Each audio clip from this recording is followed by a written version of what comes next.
ऐसा तो नहीं है कि जिस स्ट्रेटेजी से मैं पिछली बार पेपर में फेल हो गया था इस बार भी मैं उसी को कॉपी कर रहा हूं तो फिर इस बार भी फेल हो जाऊंगा। अगर मैं पिछली बार सफल नहीं हो पाया था तो इस बार मैंने कुछ बदलाव किए हैं, जो गलतियां मैंने पहले की थी उनको मैंने सुधारा है। यही स्ट्रेटेजी है कि मैं किस तरीके से रिवीजन और प्रैक्टिस को ठीक तरीके से टाइम एलोकेट कर पा रहा हूं।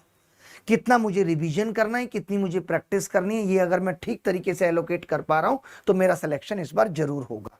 और इस बार एक बात समझनी होगी कि पिछली बार बहुत ज्यादा वैकेंसी थी, इस बार उतनी वैकेंसी नहीं है, तो हमें ये मानकर भी चलना पड़ेगा कि थोड़ी सी कट ऑफ ऊपर रहेगी। ऐसा भी हो सकता है कि पेपर का लेवल थोड़ा बढ़ जाए और कट ऑफ फिर से वहीं रहे या थोड़ी बहुत ही बढ़े, तो हमें इस हिसाब से भी तैयारी करनी है कि पेपर का लेवल थोड़ा बहुत ऊपर नीचे होता है तो भी हम पेपर में अच्छा परफॉर्म कर पाएंगे। बहुत सारे बच्चे जो मोटिवेशन की भूख मांगते रहते हैं, आज मैं आपको बता दूं बड़े बड़े मोटिवेटर फेल हो गए। आज मोटिवेशन की इंडस्ट्री में इतने लोग आ गए, हर छोटा बड़ा आदमी मोटिवेशन फेंक फेंक के मार रहा है। अगर इस दौर में भी किसी के पास मोटिवेशन नहीं है, आज डिप्रेशन मोटिवेशन से है। ऐसे तमाम तरीके के मोटिवेशन आ गए। कोई कहता है मैदान तब तक मत छोड़ो जब तक जीत ना हो। आपको बता दूं गुजरात टाइटन, मुंबई इंडियंस अभी भी मैदान में पड़े हुए हैं, अगले आईपीएल का वेट कर रहे हैं कि अगली बार जीतेंगे तो मैदान छोड़ेंगे। इतना मोटिवेशन यूट्यूब पे बिखरा पड़ा है, शॉर्ट्स में, इंस्टाग्राम में, रील्स में। लेकिन मोटिवेशन, अगर रियल मोटिवेशन की बात करें तो वो एक यही है कि आप अपने जीवन में क्या चाहते हैं, आप अपने आप को कहां पहुंचना है, आपके माँ बाप की हालात कैसी है, आपके भाई बहनों की उम्मीद आपसे क्या है, आपका प्रेम विवाह इसी बात पे टिका है कि आपकी सरकारी नौकरी लगेगी। आपके लिए सिर्फ यही मोटिवेशन फैक्टर है, आपकी स्ट्रॉन्ग डिजायर कि आप अपने जीवन में पाना क्या चाहते हैं। अब इसके लिए जरूरी क्या क्या चीज है। एक तो मैं कहूंगा आज जो भी बच्चे एसएससी की तैयारी कर रहे हैं, किसी भी एग्जाम की, बहुत डिसऑर्गेनाइज्ड है। उनको पता ही नहीं है कब गणित पढ़ना है, कब जीएस पढ़नी है, कब इंग्लिश पढ़ना है। वो कभी भी कुछ भी पढ़ते रहते हैं। कभी वो लाइब्रेरी में जाके पढ़ते रहते हैं, कभी वो रूम में लेट के पढ़ते रहते हैं, कभी वो बैठ के पढ़ते रहते हैं, कभी उनको लगता है उनको सब आता है, उनको तो कुछ करने की जरूरत ही नहीं है। जो बच्चे एसएससी की दुनिया में 3-4 साल तैयारी करने लगते हैं ना, उनको क्या है, ये लगने लगता है सब कुछ आता है, और होता भी उनसे कुछ नहीं है। तो 70-80% तो लोग मैक्सिमम वही हैं जिनको लगता है सब कुछ आता है, वो कर ही नहीं पाते। तो उन जैसे लोगों के लिए मैं ये कहूंगा कि कोई एक क्लास पकड़ लें यूट्यूब पे, जैसे कि हम इस बार लेकर आ रहे हैं। पूरी की पूरी 30 दिन की क्लास है, मुझे लगता है पर्याप्त है कि वो मेरे साथ 20 से 25 मॉक टेस्ट अगर कर लेते हैं तो उतना पर्याप्त है, जिनको गणित आती है, जिसमें हम सब कुछ रिवाइज कर लेंगे यूट्यूब चैनल के ऊपर ही। बाकी उनको और सब्जेक्ट्स पढ़ने की जरूरत है। जैसे मैंने स्टार्टिंग में ही कहा कि जीएस का पेपर मुश्किल आया था, जीएस पे ज्यादा फोकस करने की जरूरत है, कंपटीशन से बाहर हो रहा। अब बात आती है कि हम स्ट्रेटेजी बना लेते हैं, हम सब कुछ कर लेते हैं, लेकिन हम अपनी स्ट्रेटेजी को इंप्लीमेंट नहीं कर पाते। जो हम सोचते हैं, सबको पता है कि सुबह जल्दी जगने से अच्छा होगा, लेकिन फिर भी मैं जल्दी नहीं जग पा रहा। खैर मैं जग पा रहा हूं, पिछले 17 दिन से रोज सुबह 4:30 बजे जगता हूं। तो अगर आपको अपनी स्ट्रेटेजी इंप्लीमेंट करने में दिक्कत आ रही है तो उसके लिए क्या करना होगा, कुछ एक चीजें हैं। देखिए, पहले बात तो इतना भरा भरा सा फील नहीं करना है, कोई जेल में नहीं है कि हम एक जेल में सुबह टाइम पे एकदम ये करना है, फिर ये करना है, फिर चक्की पीसनी है। ये सब अपने दिमाग से निकाल दीजिए कि आप किसी बंधन में, अगर आपका सिलेक्शन नहीं हुआ तो कोई आपको सूली पे चढ़ा देगा। किसी की भी औकात नहीं है कि आपका सिलेक्शन नहीं हुआ तो आपकी जिंदगी छीन ले। जिंदगी उसके बाद भी रहेगी। जितने लोगों का नहीं भी हुआ है वो भी अपनी लाइफ में बहुत अच्छा कर रहे हैं। आपके सामने बहुत सारे टीचर्स भी हैं जिनका सिलेक्शन नहीं हुआ लेकिन आज लाइफ में बहुत अच्छा कर रहे हैं। ऐसे बहुत सारे लोग हैं जो आईएएस बनना चाहते थे, नहीं बने, उसके बाद जीवन में और ऊंचाइयां छुई। तो ये तो एकदम जब तक ये दिमाग से नहीं निकालेंगे कि मेरा सिलेक्शन नहीं हुआ तो मेरा सब कुछ खत्म हो जाएगा। सब कुछ खत्म तो उसके जाने के बाद भी नहीं हुआ, आज भी मैं जिंदा खड़ा हूं यहां। तो सिर्फ ये लगता है कि ये नहीं हुआ तो हमारा सब कुछ खत्म हो जाएगा, लेकिन ऐसी कोई चीज नहीं है। देखिए, हम हैं तो नौकरी है, छोकरी है। हम ही नहीं है, हम ही अगर खत्म हो जाएंगे, अगर मैं लाख रुपए की नौकरी के लिए ये अपना अरबों खरबों रुपए का जीवन खत्म करने की सोच लूं तो बेकार है ऐसी नौकरी। कहते हैं ना कि तेरी 2 टकिया की नौकरी में मेरा लाखों का सावन जाए, हाय हाय ये मजबूरी, ये मौसम और ये दूरी मुझे पल पल है तड़पाए। तो ये तो समझिए मत कि नौकरी नहीं रहेगी तो जीवन में कुछ नहीं कर पाएंगे। बस मैं ये जरूर कहता हूं कि अगर नौकरी की तैयारी कर रहे हैं तो उसमें 100% एफर्ट डालिए। कहते हैं ना कि कुछ ना कुछ सीखेंगे, आगे बढ़ने की कला आएगी, मेहनत करने की हिम्मत आएगी, मेहनत करना सीखेंगे, मेहनत करने की आदत लगेगी। सिलेक्शन हो ना हो लेकिन हम अपनी मेहनत में कोई कसर नहीं छोड़ेंगे, दिन रात एक कर देंगे। सबसे पहला तो यही है स्ट्रेटेजी में कि ये नहीं सोचना है कि सिलेक्शन नहीं हुआ तो क्या होगा। अपना एक प्यारा सा टाइम टेबल बनाइए, जिस टाइम भी जगते हैं कि आज मैं पूरे दिन में 10 से 12 घंटे कैसे पढ़ूंगा। ये नहीं कि सुगंधा सुबह 4 बजे जग के पढ़ती है और मैं 6 बजे पढ़ रहा हूं तो मुझे सुगंधा का टाइम टेबल कॉपी करना। बिल्कुल जरूरत नहीं है सुगंधा का टाइम टेबल कॉपी करने की। अगर टाइम टेबल कॉपी करेंगे तो कभी अप्लाई कर ही नहीं पाएंगे। टाइम टेबल अपना होना चाहिए। कोई 15 मिनट में नहा लेता है, कोई 3 मिनट में नहाता है, सबका अपना तरीका है। रही बात अब रिवाइज करने की, तो अब अगर आपने जब मॉक टेस्ट दिए होंगे तो बीच बीच में बहुत सारी चीजें आपने सीखी होंगी, या बहुत सारी ऐसी चीजें होंगी जो आपको लगा होगा यार ये गलत हो जाती है बार बार, उनके आपने शॉर्ट नोट्स बना रखे होंगे। अभी भी अगर आप कोई नई चीजें पढ़ रहे हैं तो उनके बहुत शॉर्ट नोट्स बनाइए ताकि पेपर से पहले आप रिवाइज कर लें। मान लेते हैं एक दिन में आपने 30 ईडीएम फ्रेज पढ़े, उसमें से 2-3 ऐसे आपको मुश्किल लग रहे हैं जो आप बार बार भूल जाते हैं, कंफ्यूजिंग है तो उनको अपनी डायरी में नोट कर लीजिए, यही एक तरीका है, ठीक है। दूसरों का टाइम टेबल मत कॉपी करिए, जिन लोगों ने एग्जाम निकाला है हम जैसे लोगों से, उनसे सीखिए कि उन्होंने कैसे पढ़ के निकाला है। बाकी ऐसा नहीं है कि सुबह से शाम तक करना कुछ नहीं है, बस टॉपर्स की स्ट्रेटेजी देखेंगे पूरे पूरे दिन। आजकल टॉपर्स की स्ट्रेटेजी भी बिकी हुई है, आपको बता देता हूं। तो इससे अच्छा है कि क्यों ना हमने ऑनलाइन में रह के सब कुछ जान लिया कि पढ़ने से सिलेक्शन होगा। सारे सब्जेक्ट्स का ऑलमोस्ट इक्वल वेटेज है, सबको बराबर वक्त देना पड़ेगा। ऐसा नहीं है कि मुझे गणित में मजा आ रहा है तो मैं पूरे दिन गणित पढ़ रहा हूं, मैं इंग्लिश मीडियम से हूं, सीबीएसई बोर्ड से हूं, लव लेटर हमेशा इंग्लिश में लिखती थी तो मुझे इंग्लिश में मजा आ रहा है तो मैं पूरे दिन इंग्लिश पढ़ूंगी, ऐसा बिल्कुल भी नहीं है, ठीक है। सबसे जरूरी है कि जब आप अपनी स्ट्रेटेजी बना रहे हैं तब आपको ये पता होना चाहिए कि आपका वीक कौन सा सब्जेक्ट है। पिछली बार भी आपके रीजनिंग के कौन से सवाल गलत हुए थे, सीरीज के हुए थे, तो मुझे इस बार सीरीज को डालना है अपने टाइम टेबल में कि इस दिन मैं सीरीज पूरी खत्म करूंगा। यह सबसे जरूरी चीज है। अगली चीज आती है कि अपनी फाइनेंशियल और इमोशनल वैल्यू को समझना। आपकी औकात क्या है, आप कितने पैसे वाले हैं, आपका घर आपकी नौकरी पे कितना टिका है। ये सब चीजें जब आपको पता होंगी, अपनी इमोशनल वैल्यू कि मेरा सिलेक्शन नहीं हुआ तो मैं कितना टूट जाऊंगा, अगर ये बातें हमेशा दिमाग में रहेंगी तो तैयारी अपने आप अच्छी चलती रहेगी।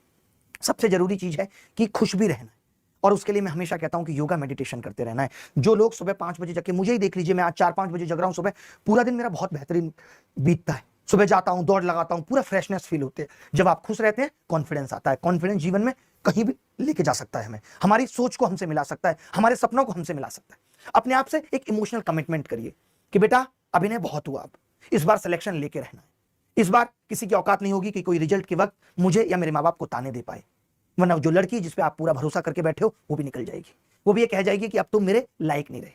मैं समझती थी तुम बड़े इंटेलिजेंट हो, बड़े काबिल हो, ये जीवन बहुत अच्छा बीतेगा साथ में, बट अब मुझे लगता नहीं है। हमें लगता है जिंदगी के रास्ते अलग अलग कर लेने चाहिए। अगर वो दिन याद कर लोगे, ये बातें याद कर लोगे, तो अपने आप पढ़ाई में मन लगने लगेगा। अपने आप को बताओ कि जो स्ट्रेटेजी तुमने बनाई है वो 100% तुम्हें सफलता की ओर लेके जाएगी, इससे तुम्हारा फ्यूचर बनेगा। आज बहुत सारे लोगों को देखते हो, कोई मूवी देखने जा रहा है दोस्त, कोई किसी तरीके की फोटो अपलोड कर रहा है, तो तुम्हारा भी मन विचलित होने लगता है। लेकिन नहीं, जिसने भी जीवन में एक अच्छा जीवन बनाना है, एक स्टेबल लाइफ बनानी है, तो उसको अभी करेंटली ये छोटे छोटे फन, छोटी छोटी चीजें अवॉइड करनी पड़ेंगी, त्यागनी पड़ेंगी, मिस करनी पड़ेंगी। वही आदमी जीवन में आगे बढ़ता है। और दोस्तों से उधार लेना, बहुत सारे लोग क्या है कि उधार ले लेके अपने ऊपर टेंशन बढ़ाते रहते हैं। अगर आपके घर से 5,000 रुपए आता है तो 5,000 में खर्चा चलाना सीखिए। अगर 3,000 आता है तो 3,000 में खर्चा चलाना सीखिए। घर वाले जो आपको पैसा भेज रहे हैं वो जिम्मेदारी के लिए भेज रहे हैं, आपके शौक के लिए नहीं भेज रहे। तो अपने शौक के लिए ना ही किसी से उधार लीजिए, ना ही घर वालों पर प्रेशर बनाइए। जब अपना कमाएंगे तो बहुत अच्छा जीवन बिताएंगे, जो चाहिए होगा। अभी से आईफोन की ख्वाहिश मत पालिए, इसी को फॉल्स एक्सपेक्टेशन कहते हैं। जब आप गलत उम्मीदें पाल लेते हैं तो फिर जीवन में दुख अपने आप आने लगता है, और जब दुख आने लगता है तो जीवन में आगे बढ़ना मुश्किल हो जाता है।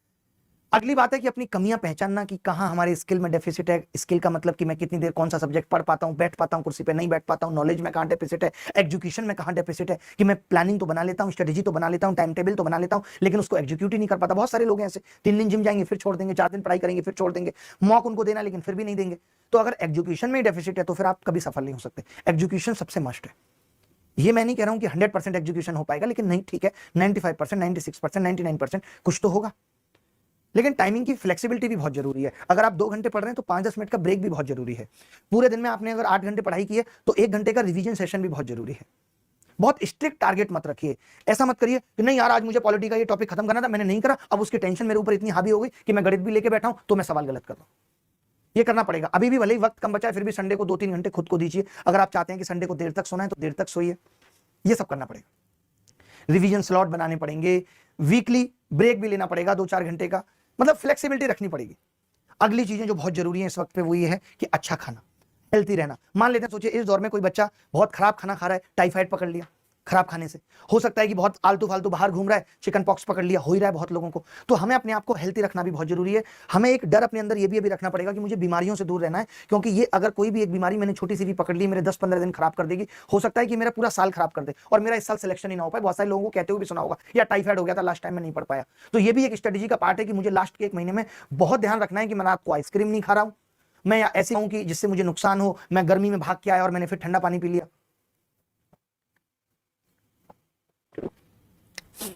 देखिए, जिसके ऊपर नौकरी का डर सवार होता है कि मुझे नौकरी चाहिए, वो टाइम भी मैनेज कर लेता है। आप देखते होंगे जब लड़की मिलती है स्टार्टिंग में और हम चाहते हैं कि इसे हर हाल में पालें, वो कभी भी कॉल करके कह देती है यार मिलने का वो सोच रही थी, हाँ ठीक है आ जाओ। वो कह देती है यार चांदनी चौक जाना देगा, मैं ठीक है आ जाओ। हम तुरंत टाइम निकाल लेते हैं, तुरंत टाइम मैनेज कर लेते हैं। जिन चीजों में हमारा इंटरेस्ट होता है, जो चीजें हमें अति जरूरी लगती हैं, जो चीजें हमें लगता है कि इसके बिना जीवन नहीं चल सकता, वो वैसे ही नौकरी भी आपके लिए वही है, सिलेक्शन भी आपके लिए वही है। तो आपको टाइम निकालना पड़ेगा। सिलेक्शन की कीमत अपने दिमाग में इतनी बढ़ा लो कि आपको कभी समय निकालने की सोचनी ना पड़े। समय आपके पास इतना होना चाहिए पढ़ने के लिए। और नेटवर्क मैनेज करना भी इस दौर में बड़ा चैलेंज होता है कि आपके दोस्त बहुत ज्यादा बन जाते हैं और खासतौर से वो दोस्त बनते हैं जो खुद 2-2 3-3 4 साल से तैयारी कर रहे हैं और सिलेक्शन नहीं हो रहा। अब हम उनसे मना भी नहीं कर पाते क्योंकि तैयारी में सीनियर है, जॉब में नहीं है, सिर्फ तैयारी में सीनियर है, इसी बात का सम्मान है। तो ये भी आपको बहुत ध्यान रखना पड़ेगा कि अंत समय में अपने मोबाइल को जितना हो सके स्विच ऑफ रखें, ताकि लोग आपको बार बार डिस्टर्ब ना करें। एक दोस्त आज यहाँ चलने की कह देगा, कल एक पालिका बाजार चलने की कह देगा, परसों कोई महिला सरोजिनी नगर मार्केट चलने की कह देगी। तो इस तरीके से भी टाइम हमारा बहुत खराब होता है और एक एक मिनट कीमती है। जिसने वक्त की कीमत नहीं जानी वो जीवन में कुछ कर भी नहीं पाता है।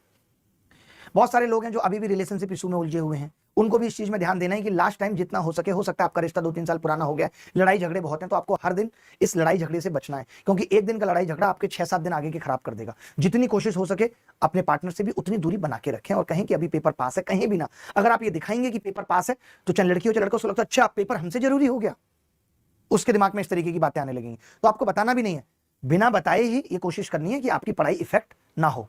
और ये ध्यान रखना है कि अभी भी अगर लगातार टेस्ट में पुअर परफॉर्मेंस है तो अपने दिमाग से एकदम निकाल दें कि आपका सिलेक्शन होगा। अभी भी अगर मॉक टेस्ट में 100 से ऊपर नंबर नहीं आ रहे तो उम्मीद छोड़ दें कि सिलेक्शन होगा। बाकी करके देख लें, 1 महीना हम सब लोग आपके लिए पढ़ाई रहे, क्या पता तुक्के में सिलेक्शन हो ही जाए, लेकिन उसके बाद मेंस में तो तैयारी करनी पड़ेगी। मॉक में जहां भी गलती हो रही है, क्यों गलती हो रही है, क्या हो रहा है, क्या सुधार हो सकते हैं, सब कुछ पता है। मेरी ये समझ में नहीं आता कि आप ग्रेजुएट हो चुके हैं, आपको नहीं पता चलता कि आपके मॉक में नंबर कम क्यों आ रहे हैं।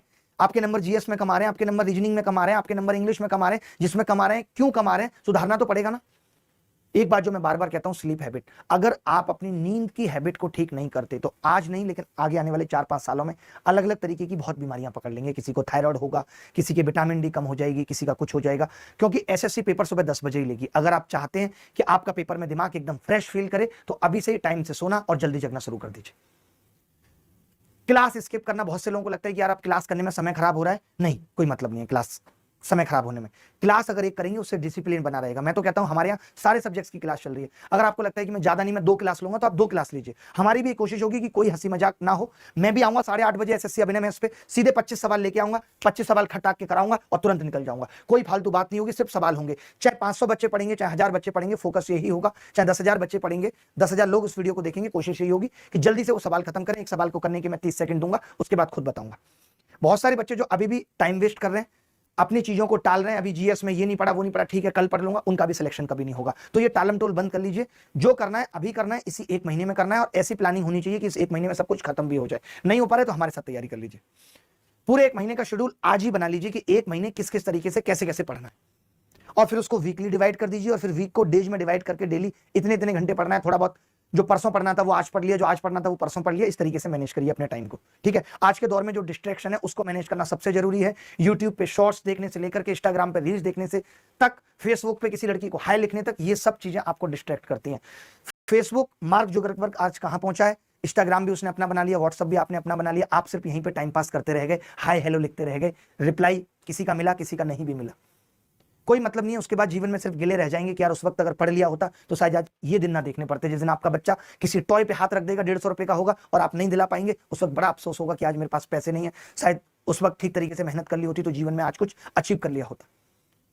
तो ये तरीके की बातें अगर आपके दिमाग में रहेंगी तो डिस्ट्रैक्शन से अपने आप बचे रहोगे। बाकी मैंने बताया कि ज्यादातर टाइम मोबाइल का डेटा ऑफ रखिए, मोबाइल ऑफ रखिए, और योगा मेडिटेशन मस्ट है। अगर आपको लगता है आपके दिमाग में बहुत विचार आ रहे हैं, आपको बहुत गुस्सा आ रही है, आपका पढ़ाई में ठीक तरीके से मन नहीं लग रहा, आप पढ़ने बैठते हैं मन इधर उधर भागता है, तो योगा मेडिटेशन मस्ट है। सुबह सुबह आधा घंटा योगा मेडिटेशन कर लीजिए, कोई वीडियो लगा के यूट्यूब पे, और उसके बाद शाम को आधा घंटे वॉक करके आ जाइए, बल्कि रनिंग करके आ जाइए जिसमें स्वेटिंग हो, जिससे कि आप रात को प्रॉपर सो सकें, ताकि पूरा दिन फ्रेश फील करें। बहुत सारे बच्चे सोने के बाद भी फ्रेश फील नहीं करते, पूरे दिन उनको लगता रहता है थका थका सा महसूस हो रहा है। क्योंकि देखिए एट लास्ट में एक ही चीज कहूंगा कि पढ़ाई करनी पड़ेगी, और करने को है क्या। आप बता दीजिए आप क्या कर सकते हैं। आपके पिताजी के पास ना जमीन है, ना आपको स्टार्टअप खोलने के लिए पैसा, और स्टार्टअप तो सारे डूब ही रहे हैं। स्टार्टअप से हो का रही है अर्निंग, ओनली हो रही है लर्निंग, और लर्निंग आपके पास ऑलरेडी बहुत है। कितनी लर्निंग लेके ऊपर जाएंगे। आज हर कोई ज्ञान देने में लगा हुआ है, यूट्यूब हो चाहे इंस्टा। तो भैया पढ़ लो, सरकारी नौकरी ले लो, अपना जीवन बीत जाएगा। पैसे कोई था नहीं है, सरकारी नौकरी जीवन में आगे बढ़ने की सबसे पहली सीढ़ी है, सबसे कीमती वक्त है। इसकी रेस्पेक्ट करोगे, जीवन में सब कुछ मिल जाएगा। क्योंकि कोई यहाँ तुम्हारे एक्सक्यूज नहीं सुनेगा, यार मैं पढ़ नहीं पाया, ऐसा हो गया इसलिए नहीं पढ़ पाया, लास्ट टाइम वो छोड़ के चली गई तो नहीं पढ़ पाया, या और बातें आ गई इसलिए नहीं पढ़ पाया, और तमाम तरीके के एक्सक्यूज अगर आप दोगे कोई नहीं सुनेगा, लोग इग्नोर करके निकल जाएंगे, बात खत्म। ठीक है, 4 ही सब्जेक्ट्स हैं, मैथ्स, रीजनिंग, जीएस, इंग्लिश, जिसपे पूरा फोकस रखना है अभी से ही, क्योंकि मेंस में भी यही आने हैं। ऐसा नहीं है कि सिर्फ प्री में ही आने, मेंस में भी यही आने। तो यही स्ट्रेटेजी है कि लास्ट के 30 दिन अपने आप को डिवाइड कर दीजिए। पढ़ना लगातार बोला मैंने। अब बहुत सारे बच्चे जिन्होंने डिस्क्रिप्शन में गूगल फॉर्म दिया हुआ है, उस किसके लिए भरना है,